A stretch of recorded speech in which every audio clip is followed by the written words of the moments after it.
Ça a permis à l'équipe de dire... Oui, un peu de confiance, quoi, en tout ouais, cas. ok, on a rien fait, mais le fait même de résister, ça, on va dire, ça soude le groupe, quoi. Et dire, il y a le nouveau coach, maintenant on ne peut que faire mieux, on ne peut que avancer. Daniel, ça donne quelque chose de positif. Tu quoi. l'as Oui, dit, vrai, avant Garcia, il y avait eu une période, là, ça faisait 3 matchs qu'ils perdaient plus. Ils en sont à 6 là, au Donc total, voilà, sans défaite. donc il y avait déjà de la confiance engrangée avec Passy. Après, je te dis pas que Garcia a servi à rien.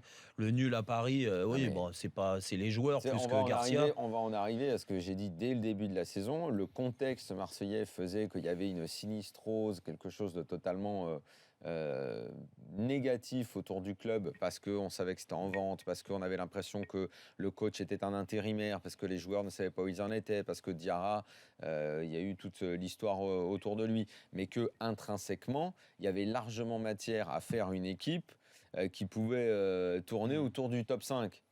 Maintenant que Garcia arrive, que le club va se remettre à l'endroit, qu'il y a un nouveau président, qu'on va donner une nouvelle dynamique, un nouvel élan, il n'est pas du tout exclu que cette année, petit à petit, le jeu de l'OM progresse, qu'il y ait 1 ou 2 joueurs qui arrivent au mercato. Ah oui, moi, non, ça c'est sûr. Je ne tomberai pas sur le cul. On n'a joué que 10 matchs en championnat, que l'OM termine beaucoup plus haut la saison. Alors, pas la zone Ligue des Champions, ça m'étonnerait, je trouverais ça c'est impossible. dingue. Non, mais être dans les 5... Mais être dans l'Europa League, être dans la zone Europa League, ça. ça ne m'étonnerait pas. Ils ont l'équipe pour le faire. En tout cas, ça ne contredirait pas ce que je pense depuis le mois d'août de cette équipe. L'équipe aujourd'hui. Non, mais regarde avec le potentiel offensif de l'OM comparé aux autres. Mais c'est alors... Mais n'importe quoi. Aujourd'hui, ils ont l'équipe pour être dans les 5. Non, Marseille. on te dit qu'ils ont... Avec l'effectif qu'ils ont là. La possibilité de le faire, oui, avec l'effectif qu'ils ont là. C'est pas possible. Mais Marseille, comme Paris, toutes ces là, équipes à grosse pression... Regarde. Paris, Monaco. Ouais.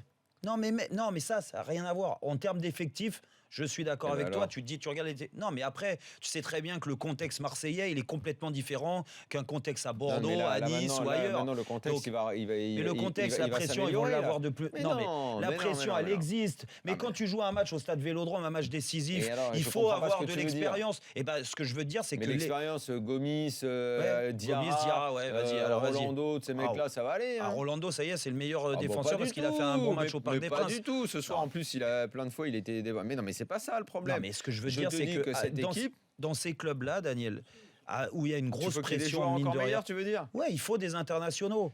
Je te dis pas d'en avoir 11 parce qu'aujourd'hui c'est que le PSG qui peut avoir ça, mais il faut en avoir au moins la moitié pour résister. Moi je te dis que cette équipe, ça ne m'étonnerait pas. Je le dis depuis le mois d'août, si elle est remise à l'endroit. Regarde l'équipe.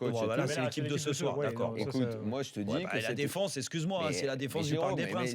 Si t'enlèves Monaco, Paris, Nice et Lyon, si Lyon change d'entraîneur, et ça va peut-être arriver plus vite qu'on le pense, il y a de la place pour Marseille dans le top 5. Hein. Moi, je suis pas forcément... On va s'arrêter, les gars, parce que Philippe Auclair nous attend. Durable n'est pas excluant.